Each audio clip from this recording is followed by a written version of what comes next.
My pronouns are she, her. A visual description: I am a white woman with short length now, dark brown hair, currently wearing a peach jumpsuit. So welcome to What's Next After Fringe. I know it's a little intense having that 3 days before the festival is over, but there is nothing better than holding on to the momentum. So today we're going to have a brilliant chat with some amazing industry professionals to help get your brains moving into what is next, because art doesn't stop because Fringe is over, right? We have so many more places to take these shows. So that's what we're going to get into. I am going to jump right in because we only have an hour and 15 minutes. So could each of you introduce yourselves, your name, your pronouns, what organization you work with, and a little bit about your relationship to Fringe? Yeah, great. I'm Darren Lee Cole from Soho Playhouse in New York. I'm going to still call myself a middle-aged white man with brown hair and mostly graying currently.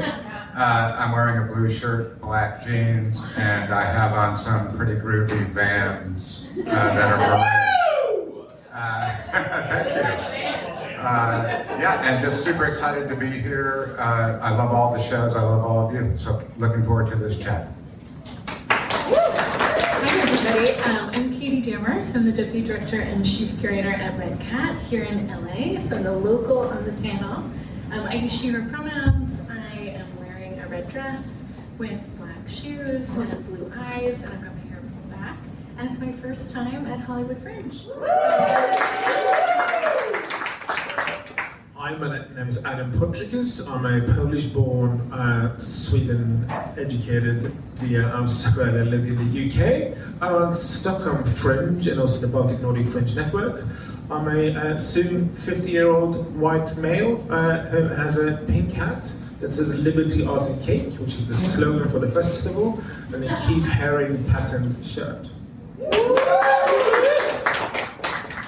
Hi all, my name is Francesca Vitale. I will talk you with my Italian English, something weird, so forgive me for my accent, and if Lois will answer something, I will nod and I will answer something totally different. Yes, Auntie. I'm the founder and the co-organizer of Fringe Italy Off. That is a network from Milano up to the north and Catania down south. I am curly hair. I have glasses because of air condition, because I normally take lenses, contact lenses, and I have a dress I bought in Vietnam. Thank you so much for being here. It really is such a privilege to get to share space with you, because we're all after the same thing: uplifting art and making sure that artists have a life well beyond all of our different spaces. So it really is exciting to get to pick your brains today. Let's start with more about your organization, your venue, or your festival. What type of work do you usually book? So at Soho Playhouse, we're one of the original off-Broadway theaters in New York City. And off-Broadway, I usually start by describing what that is. It's much more than a location off-Broadway. The actual technical terminology for off-Broadway is contract-driven. If you have less than 100 seats in your theater in New York, you're off-Broadway. If you have between 100 and 499 seats, you're off-Broadway. And if you have 500 plus seats, that's a Broadway contract. But why I say that that's just a description about the technicalities, off-Broadway over the years has come to mean worldwide a style and type of theater and artistic expression that really fits hand in glove with the Fringe concept, because off-Broadway represents risk-taking, because the finances are considerably different and less, although that's changing, but as we all experience. But still, it's much more affordable to do a play, which begets more risk and more chances. The thing I'm most proud of in a world where equity and diversity and these items are being talked about considerably, we have organically grown that way. And it's always been that way off-Broadway in New York. We're fortunate to live in a city that has representative of humans from everywhere on Earth. So it's a beautiful thing. So Fringe shows have gone through my program, which is the International Fringe Encore Series, where we scout Fringe festivals around the world, and we nominate, which we will do at this festival, well, so come to the award ceremony. We will be doing at this festival as well. We nominate shows from various festivals around the world. The committee meets in New York at the end of October, and we select just a handful of those nominees, and we bring them to New York and fully produce an off-Broadway run for them at the Soho Playhouse.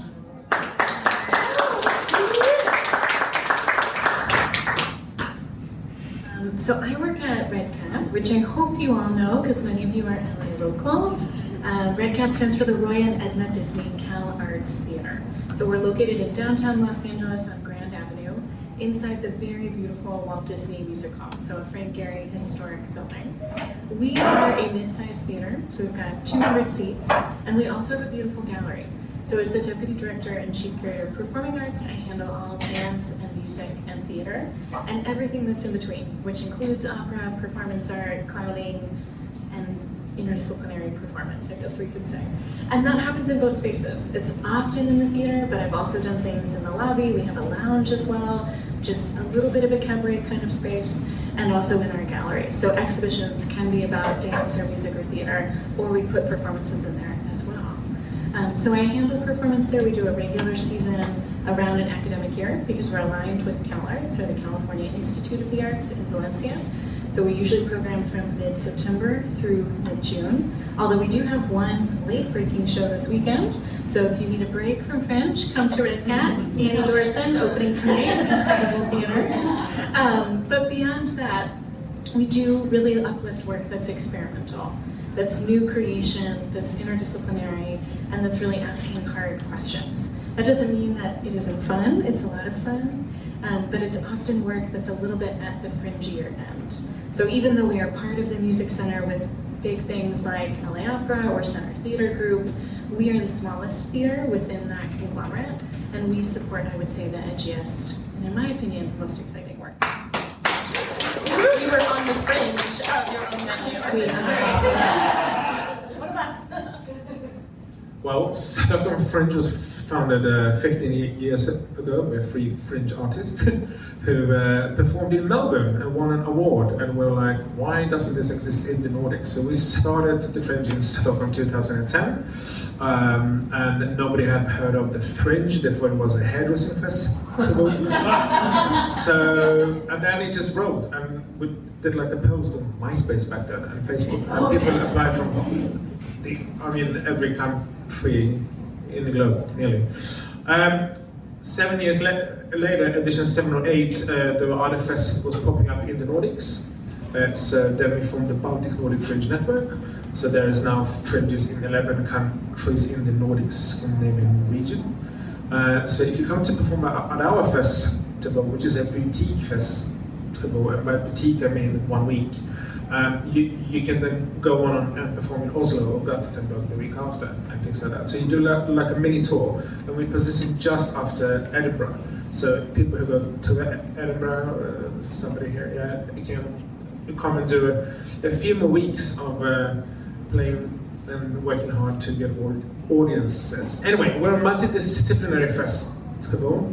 We open to all. We don't our focus is really broad. It's kind of the artists who decide what comes and what we program. We're trying to be as broad, genre-wise, gender-wise, topic-wise. We are probably left of center. We are very queer, but that's not everybody is welcome. Obviously, we're a fairly small festival. The venues are between 35 to 100 seaters. Any given year, it's between 12 to 25 venues, so it's a smaller festival than Hollywood, but also it's fun. And it's not just a place to come to perform, it's also to do workshops and learn things and share knowledge. Fun fact, they have a tattoo artist at their opening night party, as you can see here.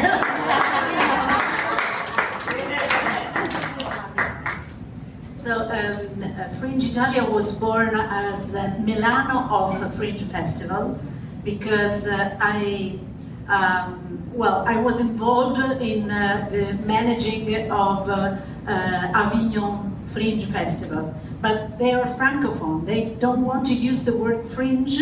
And you know how they call the festival? Off. Insane.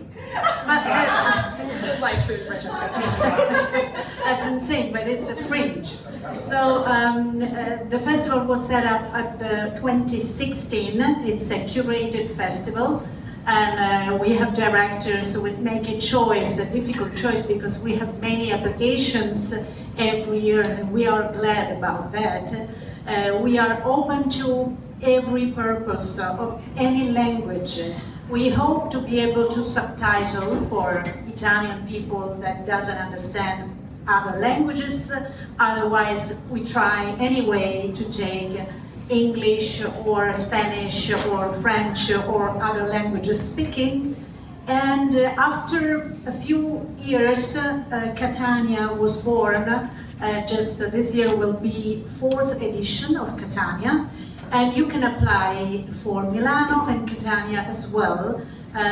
Till last year we had one week gap between Milano and Catania, but we decided to suicide and we have no gap anymore. And so soon after Milano we fly to Catania to start the festival, and that's it. But I hope to see more of yours in Catania or Milano festival, because we like to be worldwide festival.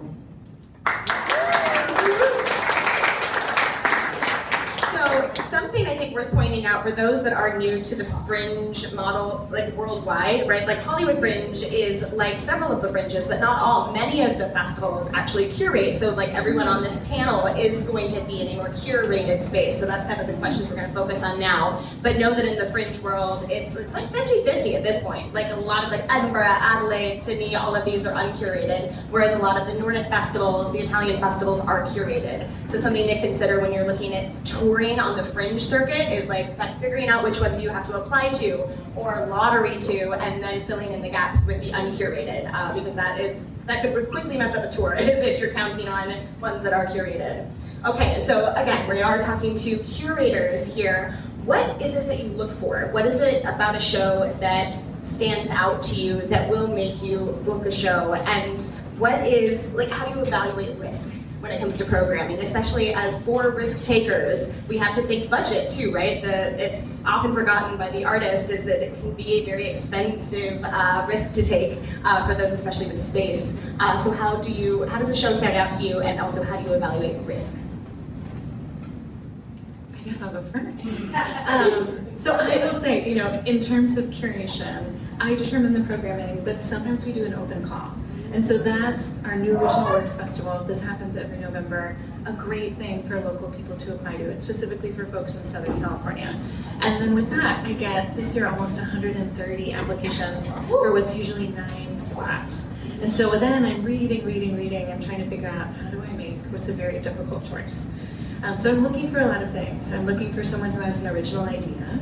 So we're all making work about climate change because that's really important. But I want to see your personal take on that.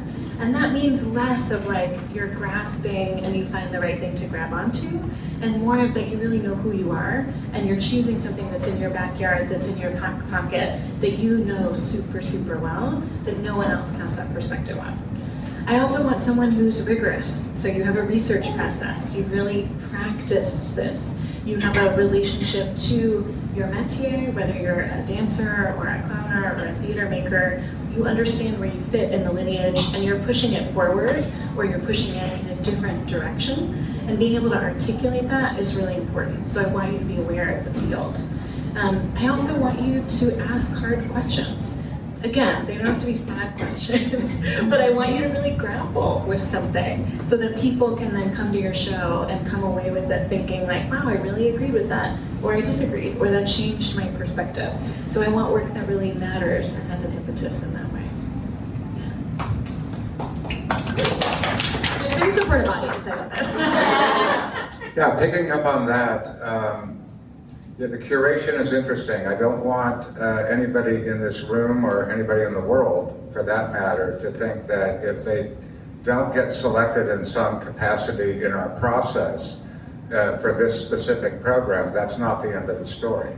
So I think it's really important for everybody to understand that, like meeting Francesca and meeting everybody that are artists and producers from around the world. Relationships are built in Fringe that go way beyond individual programs. So I did want to make sure to make that note. Our curation is, you know, the smart alecky answer is we're looking for good shows that entertain people. That's primarily, like, sometimes we get so in the weeds we lose sight of that primarily. And so we do focus on, I watch the audience often as much as I watch the show. And so that's a big factor. I completely agree about clarity in risk taking and not just global warming or we're oppressed, which are serious and important issues in the artistic space, but to have a specific point of view about that, and when it's personalized, if it matters to you, it matters to us as audience, which I think is really important. But also, you know, that's only half the battle, especially in the commercial space in New York City. So I observe the artist off the stage. I observe the artist and curate the artist off the stage. Who is hustling? Who is out there, like everybody who has done these cabarets in the last 2 days? I've been here the last 2 days. I've booked shows already just from being exposed to them in these cabarets. It shows me those artists are taking the extra effort. They're not just sitting back and waiting for people to come to their show. And you know, you all know, anybody who's done a Fringe show, I have sincerely a massive amount of respect for you, because we've all walked that road in this room. We know how tough it is. But sometimes when you get into a program like the International Fringe Encore Series, those that don't succeed as much as they could feel like, okay, I've already achieved the goal. And I kind of made it. I got my slot in New York, and it's a rough road. So we're also looking for people who are good communicators, who are doing the work off the stage. I feel almost as important as on the stage. What do we always say? Show up, right? That's the one thing you can do.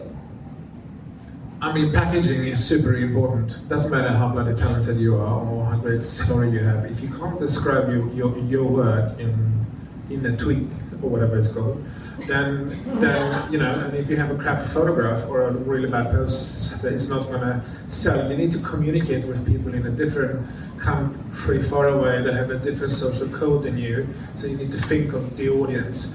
But having that said, I mean, most of the people here, when we look around, there's pretty good posts, so I think most of you are really good. So packaging is one thing, and also describing why are you doing the work you're doing, who is the work for. Like when we sit in a program and we think of the audience that we want to be at the festival, we need to kind of know who you made the work for. And a lot of people, we don't need an essay, but we need you to have very clear, I'm doing this work because this is the audience, this is the experience I want the audience to have. Because then when we speak with the press, they're going to ask, okay, why should we come and why should the audience come? So just, again, communication is super important. Know your why with everything in your life, right? And just a small detail, because we're now the Baltic Nordic Fringe Network, we have a joint artist code that starts in December, finishes in January, and you can apply to all the festivals in the network with one application, and then you pick which ones you want to do. And most people do 2 to 3. So, yeah. If I can, I'll just pick up quickly on what Adam said. Because it's so important.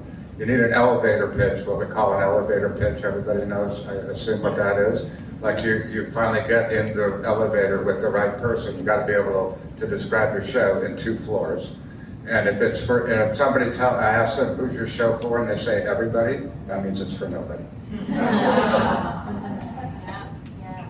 As for Fringe Italia, as for your Fringe, you can apply, you just have an application for both Fringe.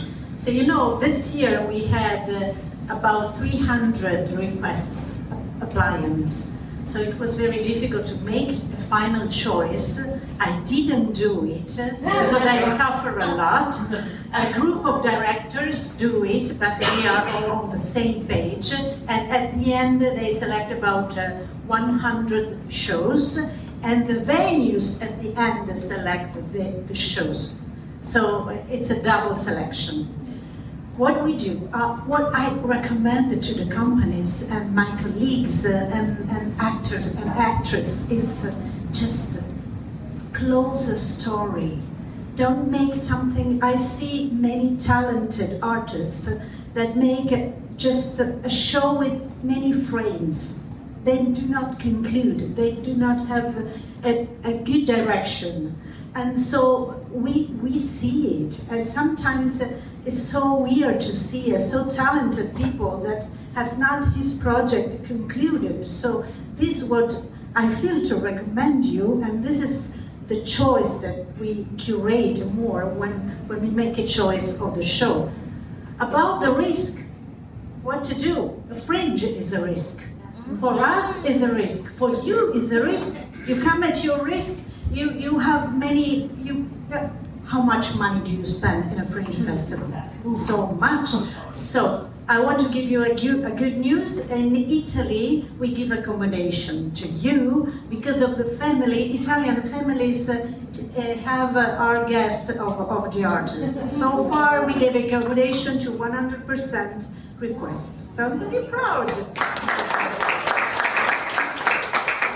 These applauses for Italy, not for me, of course.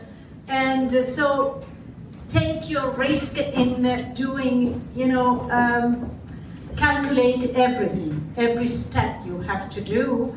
And for our side, we know that everything there is a risk. I want to tell you a short story. I was in Avignon 1 year, and there was a show performed in Sicilian. It was called the Muto. That means shut up. It was a story about mafia. What's the word again? Muto. Thank you. Because we say Muto. Shut up, Muto.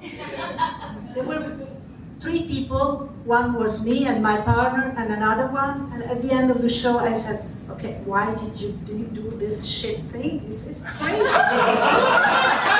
He said, "Okay, I tried. Okay, I'll come you in a few days and we go for dinner. Don't worry about that. Okay, everybody of us can make mistakes." I go back in 3 days and there was a queue of 100 persons. And you know why? Because a reviewer went to see Muto and he said, "What a wonderful play of a real Sicilian mood." And so this is the risky mood of the Fringe Festival. Who knows? That's what happened. This is a good story I like to tell every time to you guys, because who knows what can happen in a Fringe. Okay? I guess one more thing, that we have reference groups. So there's this year the network of probably 450 applications from maybe 46 nations, and we don't have all the knowledge. And I mean, it's very subjective. So we do a short list of shows that will fit technically. Most shows that are rejected are because they are too big or because they don't fit the format of the festival. But then we actually let people who know the genres more have their opinions, because we don't have all the eyes that we need. I mean, yeah. Yeah, I think knowing, and as artists, I think everyone's kind of gotten used to sometimes you're not the right fit. It has nothing to do with your talent, right? It has nothing to do with anything that is in your control. And so I think going into that with any of these opportunities, let's keep your heart more whole, because 9 times out of 10, there are things out of your control that are out of sometimes the booker's control. So know that going in. I want to jump kind of back. Sorry, can I just say one more thing? It's as important the quality of the work that you perform on stage and if it is off. So if you perform at another festival, even if you won an award, if you were an asshole to crew or to technicians or to volunteers or other acts, their reputation spreads fast. So We all talk. So it's important to be a most valuable player on and off stage. It goes both ways. I mean, just give respect to people. It does, and of course, and yeah, you're 100% right. We all know each other. We've been on panels for I think 8+ years now at this point, and we talk to each other because how we support the artists coming into art festivals is usually based on how another experience went, and especially for curated festivals. So we're open access, right? But if a curated festival comes to me and go, oh my God, this show applied. What do you think of them? I do not want to have to say they were an asshole. They were an asshole the entire run. Our venues had a hard time. Our techs had a hard time. That is not what I want to say.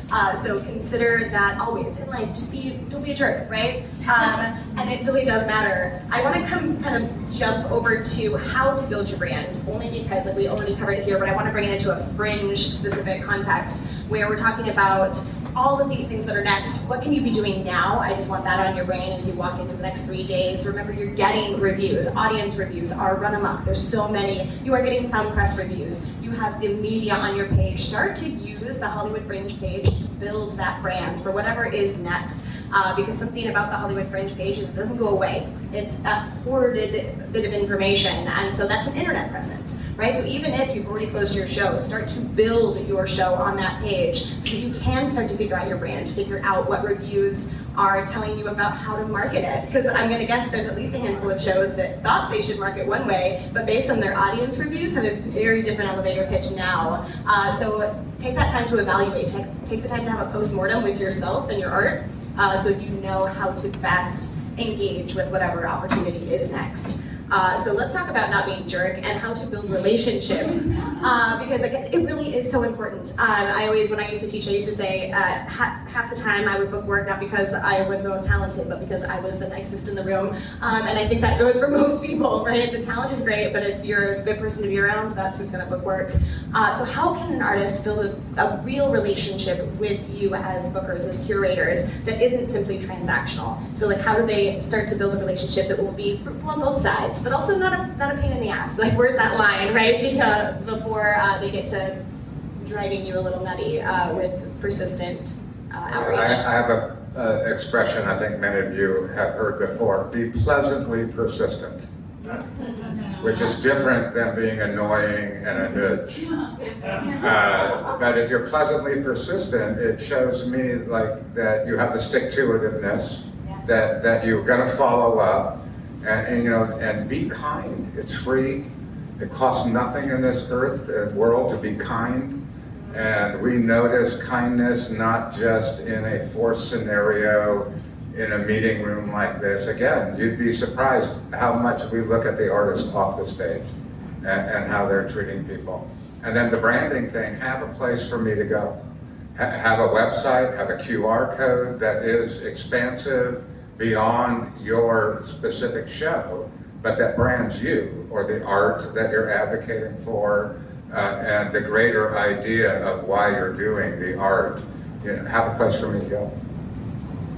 Yeah, I totally echo that. I think it's also really important to follow up. If I come to your Fringe show, you should send me an email, and that's thanks for coming, here's a clip if you want to share it, and this is what I'm doing next. Or I've had some artists already be like, hey, I saw that you didn't sign up for your Fringe show. I'm sure you're really busy. I'm going to do an encore in August. Are you around in August? That's great. That shows me that you're aware. You're not angry that I can't come to your show. I can't make it to it all.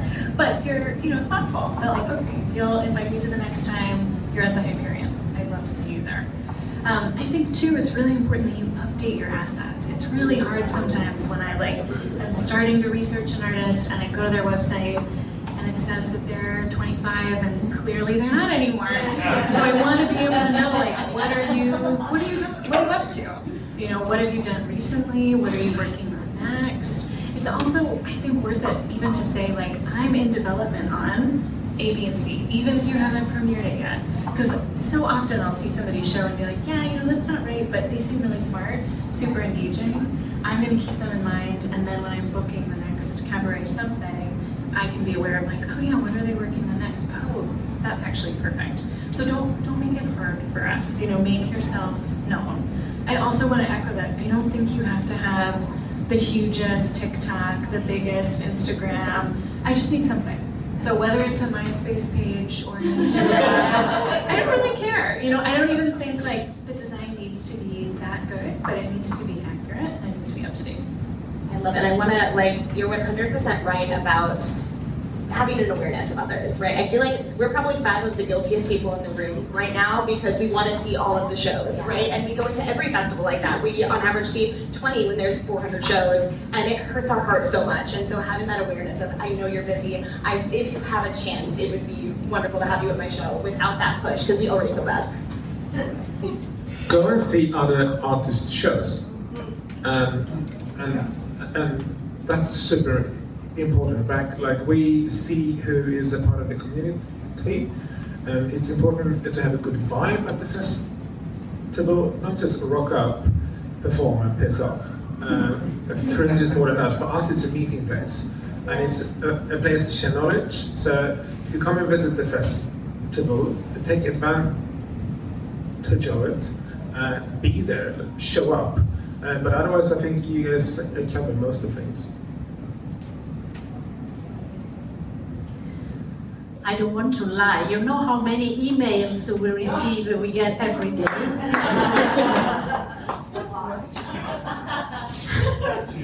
So don't be upset if we don't answer. We would like to, but we can't. I gave permission to Edinburgh and Avignon, of course, festival to send me email, to send the artists my email. And I receive daily about 200, 250 emails. Horrifying. This is terrible. This is terrible, but this is beautiful. I would like to read each of them. So what I can tell you is, don't last any chance to be present. Come to the carousel, come to the beach. Sometimes in Italy, I have a few actors that complain because they have no audience and they don't come to any social meeting we set up for them.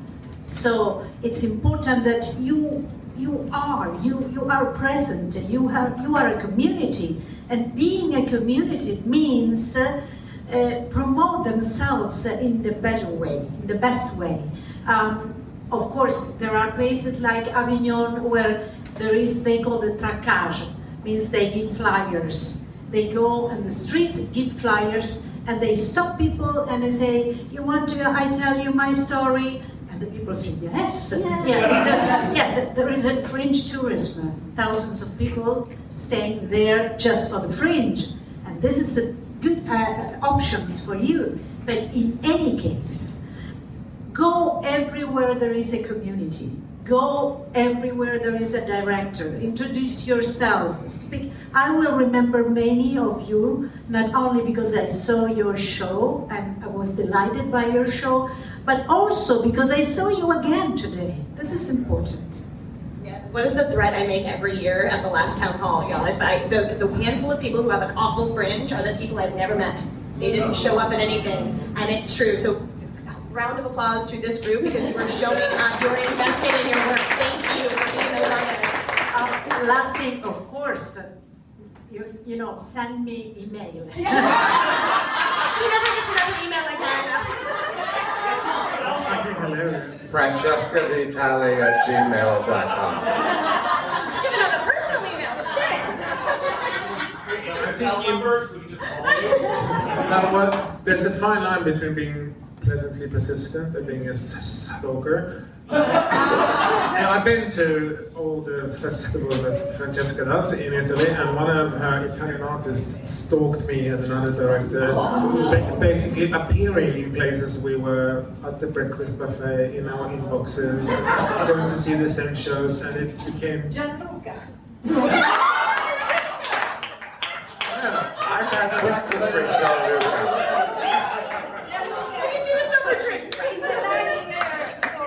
We're not supposed to name names, remember? No names. I don't want to be sued. We're going to switch gears. Let's go back to capturing content. Because we love him. What's your Instagram? Oh, the final 3 days of Fringe get fun, don't they? Okay. So, I want to bring it back to what artists can do in this moment, because you're talking about capturing, having a presence, making sure that it's up to date. Can you give me each 3 things that you think an artist needs to make sure they're capturing with a current production, whether that be like which media should they have, photos, what are the 3 things that each of you recommends an artist have before moving on to the next level with the show? I always encourage people to rewrite the description after you did the run, which I know sounds crazy, but I think it's so true what you're saying, like maybe your feeling about the show is going to change after you read the audience reviews. It's so instructive. You've performed the show 4 times, 40 times, you've learned things, your audience has learned things, and I think it's also okay not to dissuade your audience or make them distrust you, but I think it's really okay to know who you're pitching to. You know, this happens in movies all the time, where they're like, oh, we want the romantic comedy audience. Secretly, it's a horror film. But, you know, I think it's important to know, like, how are you angling it? And then if you have a twist, or if you're trying to understandably get people to a deeper level, how do you get them there? I also need really clear video footage. I hate when an artist is like, here's my footage, and it's like somebody on their phone on the side, and I see you 50% of the time in the screen. You don't need to spend a lot of money. I don't even need a multi-camera shoot, but I need to be able to see you in the frame when you're doing what you're doing. I think get some good photos. It's great to have documentation, but I also think it's important to have really good marketing images that aren't so dark. So often you're performing in black boxes. When I curate our Instagram for Red Cat, I cannot have every image have a black background. It's just kind of bland. So like, take your character and do something site specific. Get a backdrop, hang up a little sheet or a scarf. Do Get out of the theater. Yeah, get out of the theater. Yeah, I agree with that strongly. It's like images that are relative to the storytelling of the play that aren't trapped in the theater. It is a really good idea. The other thing that I really go for is, back to the audience, is and by the way, excellent point, get some B-roll that honors your work. That's super important. Because often we're looking at this B-roll on a plane, or we're in transit, and so it's got to hit. The other thing that is, back to the audience, is get audience testimonials. Yeah. After your show, get some audience testimonials and really, edit those into a tight clip so I see, like, also who your audience is by who's giving the testimonial, and I can see the range of that, and we can spot your friends in those testimonials, trust me. We know who you are. But also, Because of all the stalking, obviously. we can spot the John Lukes. But also we can spot the genuineness. I mean, and also it's your greatest asset, because what better energy is there than somebody who loved your show and just came out of it? They're ready to pop and talk about it in a really exciting and full of energy way. The photograph stuff is super important, so like, put your money there, but also don't make it too good, because some people have amazing images and then their performance is nothing like it. Like, it's almost like, people who are catfishing, but in performance. I mean, so just be, it's great to be so specific, but also, it's a fine line, but I feel that most people nowadays know, and be on the channels that your target audience is in. To communicate with the language that they take in. It's a fine navigation balance. Okay, a good presentation is important, of course, but be smart. For my festival, I'm asking to the companies attending at the festival to send me 30 seconds self-tape. Last year I did the same, and you know what? Many companies send me the self-tape. Hello, I'm Francesca. I'm performing at MILANO Fringe Festivals the day blah blah blah with the show blah blah blah with you all. Blah, blah. So 10 sides. Last year, one actor did this. He dressed himself as a delivery person with the pizza, and he rang a bell. The person opened the door, and he delivered the pizza, and on the paper of the pizza there was written "Smart Work." That was the title of the show. and there was hundreds of sites. So being in a way a little bit smart to find an idea that is not the normal introducing. Well, you are fringers, so you are really familiar with weird and with fantasy, and you should take a risk. I can tell you, you will be very appreciated for it. I don't want to say that you have made people laugh. It's not important. It's just to have an idea to introduce in a smart way your play, and you will see that this is something useful. I love that. Yeah, y'all are artists. Lean into it. We look at the same whenever we, travel to select shows that come here for the exchange program, and that's what we're looking for. We're looking for the artist who is going to come and have fun in the community, who is going to be a fitting member in this group and be a part of it. And some of that is humor in their marketing, or just a general sense of coolness. So lean into that because you all have it. I want to talk about how to kind of level up. We talk all the time at Fringe about it being a very bare bones, low budget version of whatever the show could turn into. So if you are looking specifically, I think the two of you are looking to book work that's kind of ready to be taken to that next level. So what about a show tells you it's ready to move into that? Yeah, for us, we're definitely, the Encore series is about not a lateral move, it's about a vertical move for your show. So you have to have that vision, I think, is the key.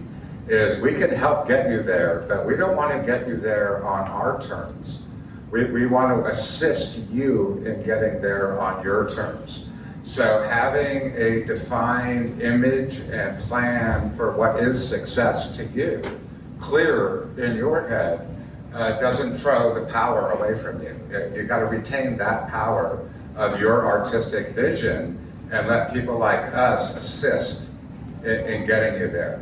And we've had, and you're in the perfect environment for it. I mean, in the last couple of years, I can think last year we took Gil Scott Heron's Bluesology out of the Hollywood Fringe and moved it into the Encore series, and then ensuingly extended it for a full off-Broadway run.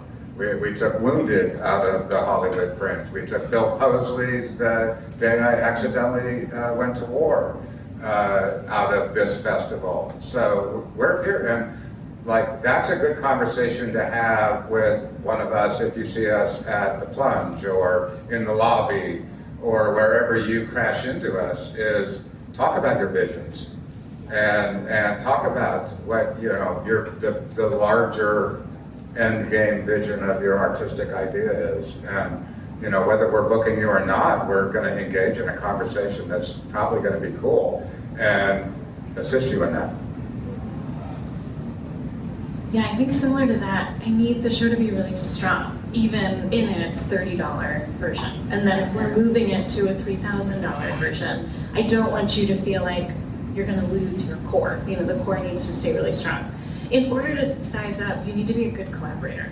So I need you to be somebody who can be open to new ideas. So if we hire a lighting designer to do something different, you're not going to feel threatened or anxious about that, but that you're ready to consider how someone else's ideas might further support yours. I also want people who are open to revision, because so often I see a show and I'm like, oh, that was so great, and if we had a dramaturg work with you, I think you could really take it to the next level. So it's not only about adding lights and tights and a beautiful set and a new composition, but also being ready to go deeper or to take it to a second chapter. So I always want to know, even if you're like, I think my show is amazing, could you do a second version of that? What would that mean? What would you change?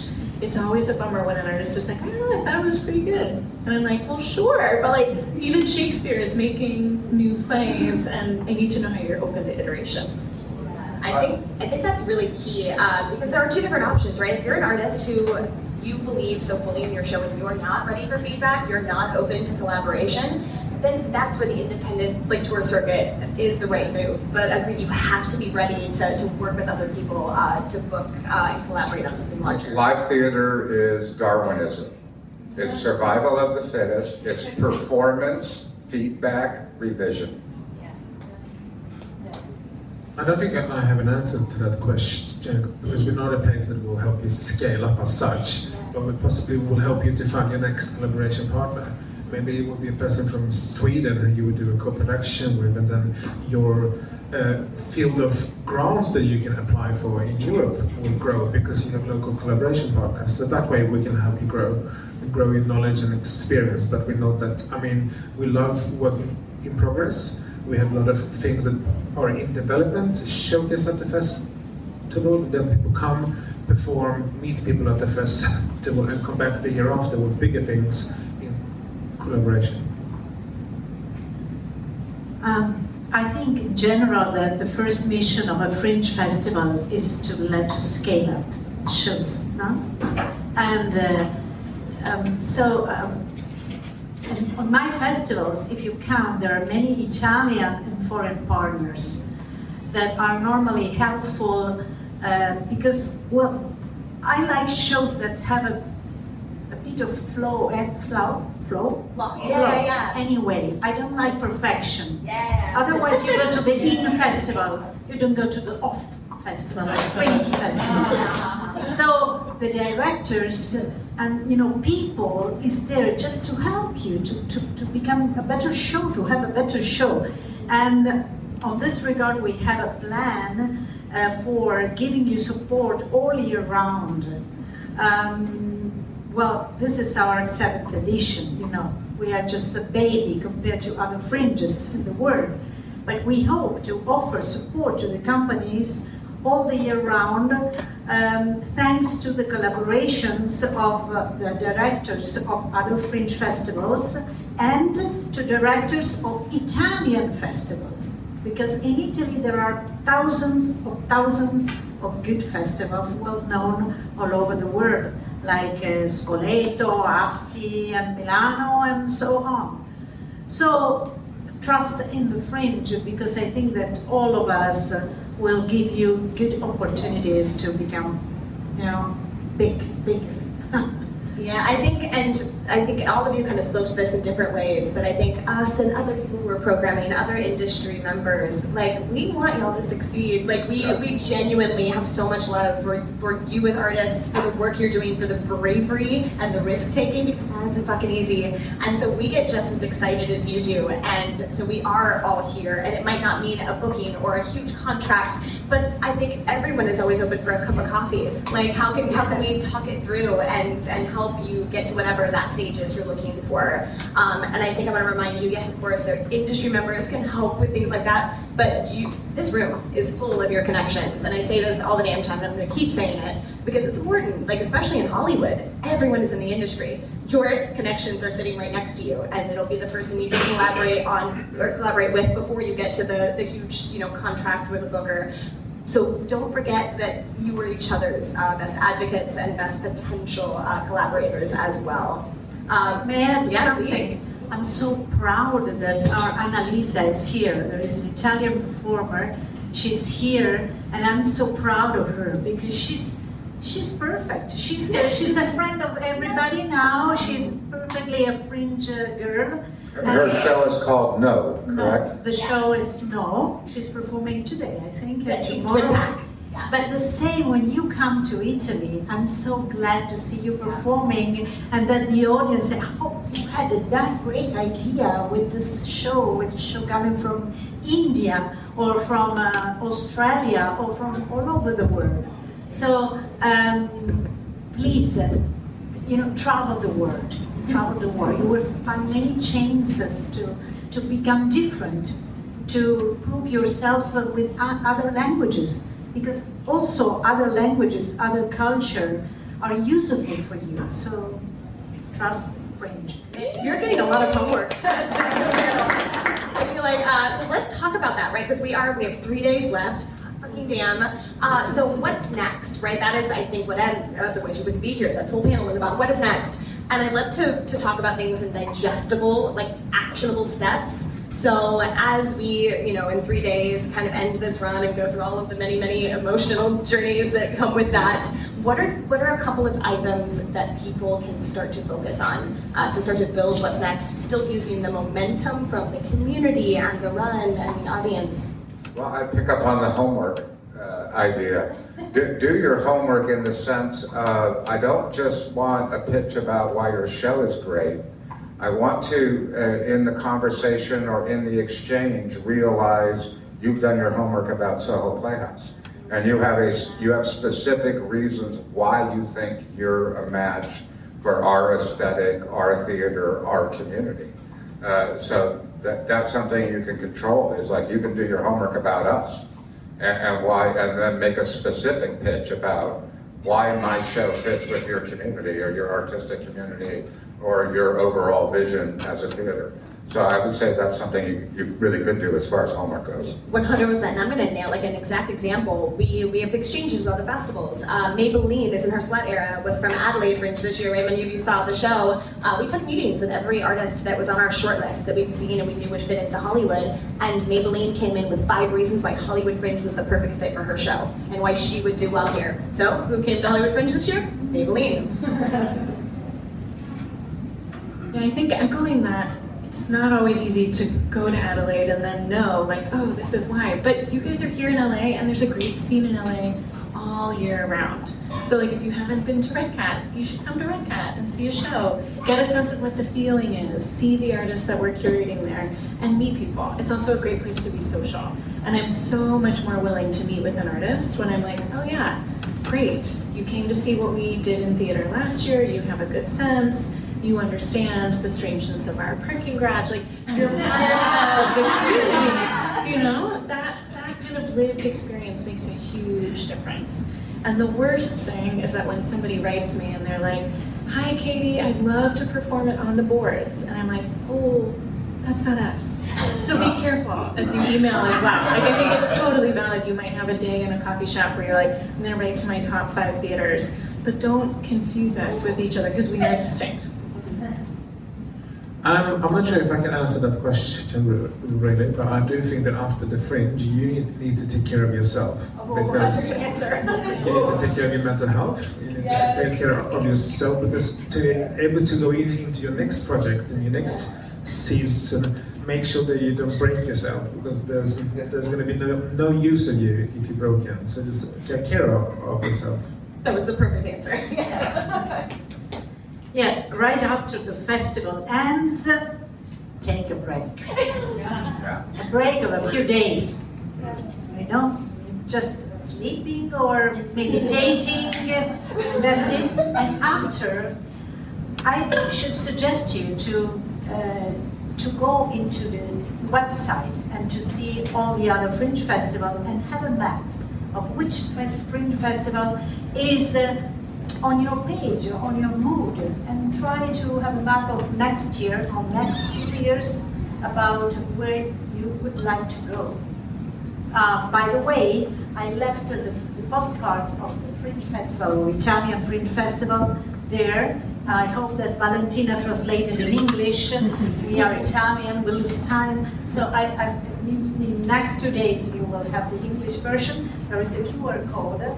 You will see, but not only for Italy, but also for the other countries of the world, have a map for the next times. It will be helpful, and in this relax that you will have, I am sure your mind will be clear to decide which is the next step, the best to do for you.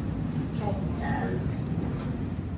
One thing, and it's maybe not what you do after the festival, you do this before. If you go on tour and you go visit another town you haven't been to, make sure to contact the people in the industry in that town who you want to come and see your show. The people who are above us, above the Fringe, the people where you want to perform the year after or the year after. So make sure they're going to see your shows, because we do spread things to the industry and we invite people, but you know yourself who you want to be working with in a few years, hopefully. No, that's great. And I think, yeah, I want to bring it back to the rest. I think it is heavy what y'all do, and you know this, right? You live it, the need to change the world with art and continually break those barriers down. One show at a time, we're gonna do it, but that doesn't mean you don't matter and you don't come first. So I love this. Yes, take a nap, take time for you, start a hobby. I don't know what people do with time off, but I'm gonna try to figure it out too. Bake banana bread. Bake banana bread. So I'm gonna ask one last question, then we're gonna turn it over to questions. So let's try to keep this one a little short. But as brilliant industry professionals, what is one piece of advice you would offer, like your young self or an early career artist, that would help them move forward in the right direction? Well, it's super cliche, but never quit, never give up, believe in yourself, and I call it when young people ask me, you know, I've done this for over 40 years now, and always be doing a show. Always be doing a show. Be creating in your head, be writing your next thing, be volunteering for somebody else, always be doing a show. With breaks in between. I think just remember the world is small. And sometimes this is a helpful thing, sometimes it's a kind of frustrating thing, but like the people you're sitting next to right now might be your like break into directing 10 years from now. Yes. I cannot tell you the number of people that like were my interns 10 years ago who are now running theaters. So in that way, like, also don't make enemies of people, you know, like the stagehand who you might be like, whatever, like that person could actually come to mean a great deal to your career 2 months from now, 2 years from now. So take stock in that. Don't forget about it. Share that banana bread. Right? Learn to say no. Like you don't have to jump on every opportunity. Is something really going to be good for you? It's good to take risks, but don't take too big risks. So you don't have to do everything, and just curate what you do. With Well, I say, Sam, take your risk, but enjoy yourself. Laugh a lot. You're in the Fringe. After the Fringe, laugh. This is an entertainment field, so you have to honor it. And then what I can say is trust yourself. So be honest with you in every moment. Don't lie with yourself, because this is immediately perceiving by outside. Yeah. Okay. No. Let's do some questions. I'm going to name. We only have about 15 minutes. So do me a favor. If you have a question, raise your hand. Tell us your name, the name of your show. Let's refrain from giving more info than that, just so we can get as many questions. And then, if it's personal to your show or you want to invite these wonderful people to your show, let's save that for the after the Q&A. Sound good? Perfect. I'm going to start the next set of questions, then move up to the front. I'm going to bring the microphone over. I always feel like I'm in a talk show in this moment. Well, hi, my name is Azucena. The name of my show is Anytime and Place. It ran like the 2 first weeks of the Fringe. My question is because of that, it ran on only the first 2 weeks, and you are really busy to watch it. Is there a way for us to make it like, or to bring it to you in like a video, or like, is there any other way for us to share it with you if you didn't have the chance to watch it? Aren't we in like the festival pool, like info database or something? So yes, of course. Yeah. I would just say too, often shows are long, and we don't often watch the whole thing, at least at the beginning. So I think it's good to send the full video, but also great to say, if you only have 5 minutes, watch these 5. Or if you only have 10, watch these 10.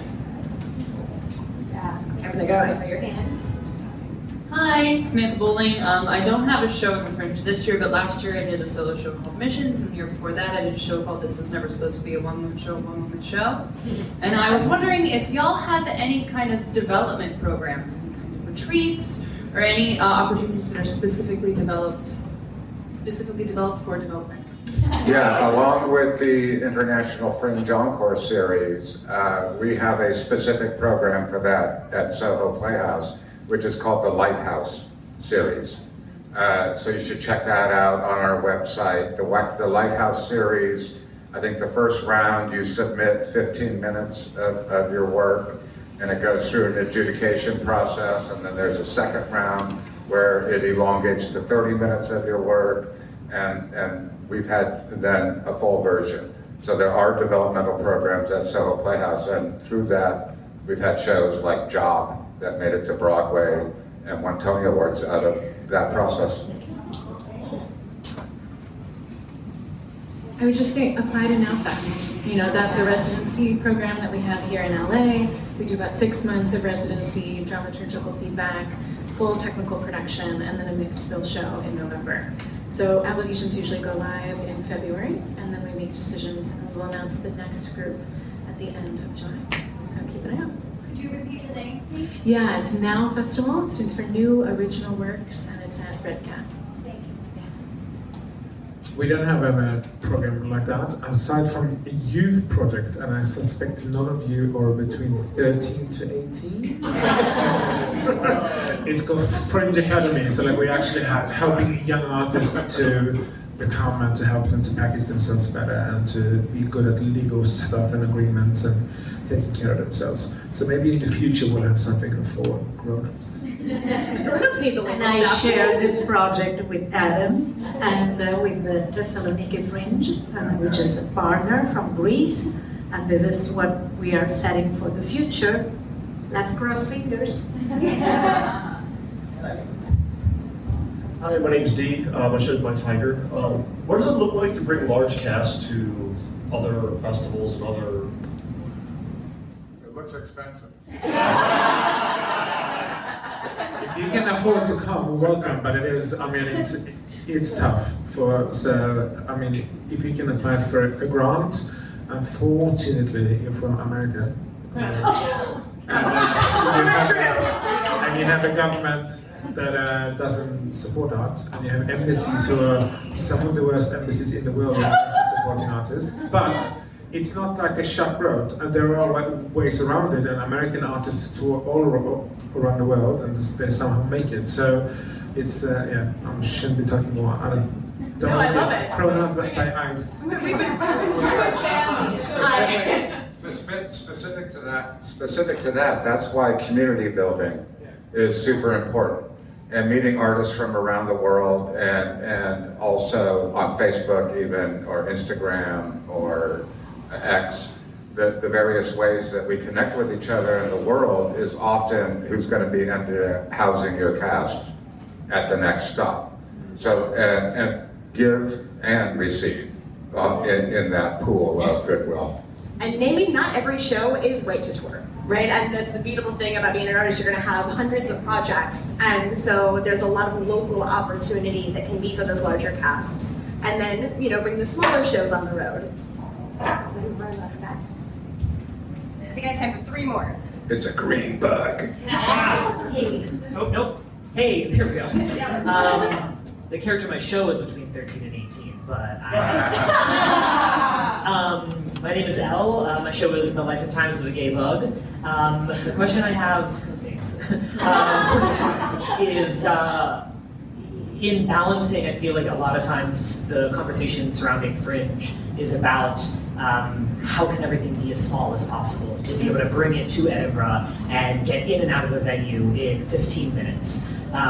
And for me, I know that I am somebody that is very grandiose in my theatricality, and so there's a balance there of being able to not lose the ethos of the show and the beauty of it. And sometimes I think that line for me is realizing, oh, maybe this is meant to be something that is not going to a festival where you're getting in 15 minutes and out. It might be something where, can you do a run for a month at a theater? But how do you typically balance that with curation, of finding that balance of scaling up, but not losing the thing that makes a show beautiful? Yeah, I'll let the others answer that specific to Fringe, but for us, Fringe and our Encore series and our involvement with Fringe is a portion of what we do. So, we make ourselves open and accessible to shows of all sizes, shapes, etc., just in our annual programming. I would say it's an extra cost, whether it's a big cast or whether it's a giant set piece.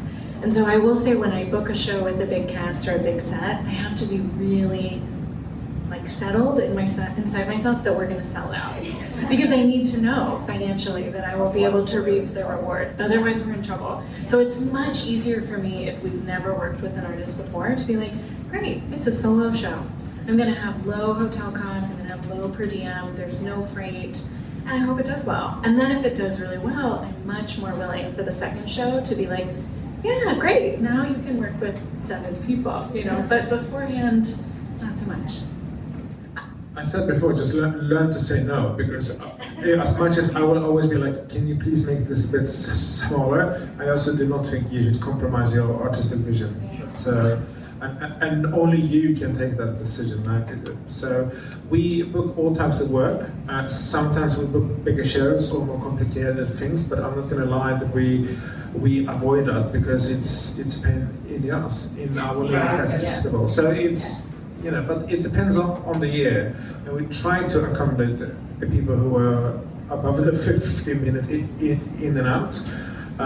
But yeah, you need to say no sometimes. I'm gonna name from Fringe. Like, we always say the rules are meant to be broken as long as you have a plan and the budget to do so, right? At Edinburgh, one of my favorite shows I ever saw was Runners. It was a giant treadmill that they flew in that was the size of this room. Was that easy? Absolutely not, but they had the budget and the plan to make that work. So, as long as you have a budget and a plan. Francesca, do you want to add anything? Budget? What's budget?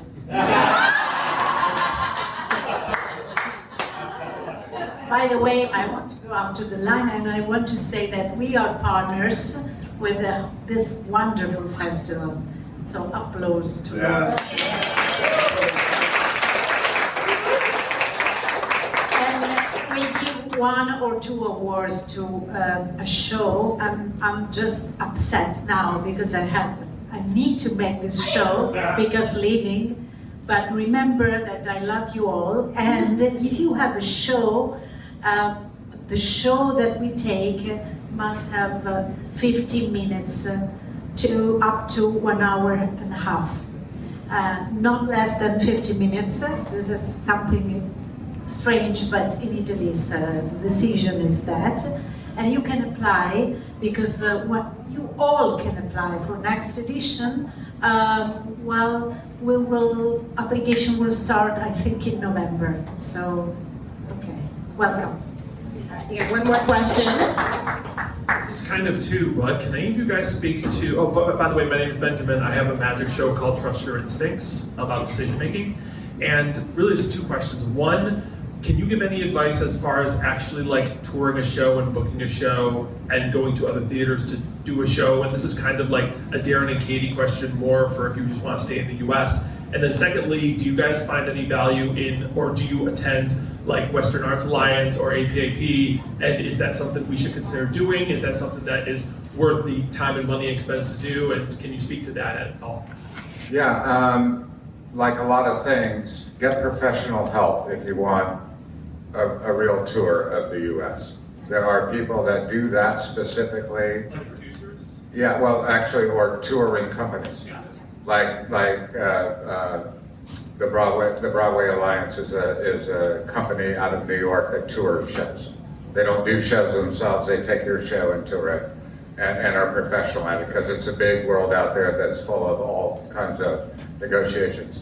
And I'm a huge fan of APAP, because that happens in New York City, usually in January, and in fact, Soho Playhouse hosts a lot of those shows. It's a great idea. Our space, not surprisingly, is really fought after in January, because people have a booth at APAP, and then if they're at the Soho Playhouse in that same window of weeks when everybody's in town, it's like you can come see the work. So, but yeah, there's touring companies out there that can help you with that. I'm gonna name this as a position with like mom, but like be picky about who you're asking to bring into your production, especially when it costs money. So it's like you know the first agent you get when you're out of college and you're like, oh my god, I'm gonna give you all my money and you're gonna get me work. Did they get you work? Absolutely not. So please just take care of yourselves and be picky about who you put money toward and expect results when that happens. Yeah, I just want to echo that. Like, APAP is great, WA is great. WA is in Los Angeles this fall, so I think it's really worth it if you're not spending money to travel there or be in a hotel. But I will also say, like, do your research and be judicious. The field is changing really quickly, particularly in this economic climate.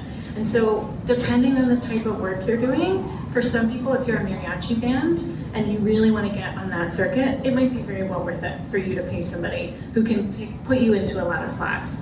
If you're an experimental clown show, I might not recommend that for you. And it might be more important for you to get your personal self to New York City, sleep on a friend's couch. I wouldn't necessarily pay the $1,200 to have a booth at APAP, because I don't think people are going to book your work in that context. But you should go to Under the Radar. You should write to people like me and all of my colleagues who are going to be in the same city for 2 weeks. So there are ways you can intersect with that and not totally break the bank and just be really strategic about it. Yeah, I used to go to APAP a few years ago, and then I switched to Under the Radar. But it all depends on where you're thinking you want to be in a few years. To be at APAP, it costs a lot of money, not just to hire that booth. I mean, you need to have giveaways, and I mean, it's almost like a Disneyland of performance art. So it all depends on your budget and your goals and things like that. But everybody is in New York that week. Every embassy from Europe are bringing over professionals, producers, because it's crazy. On the fringe of APAP, perhaps?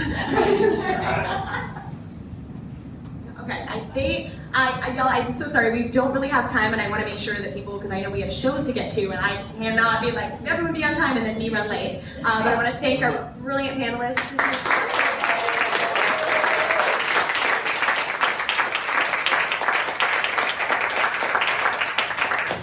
Your time to come and listen to us. So you have far more important things to be doing. If you are able to stick around for a minute, I'm sure there's a couple follow-up questions. But y'all, happy last weekend. Go fucking change the world.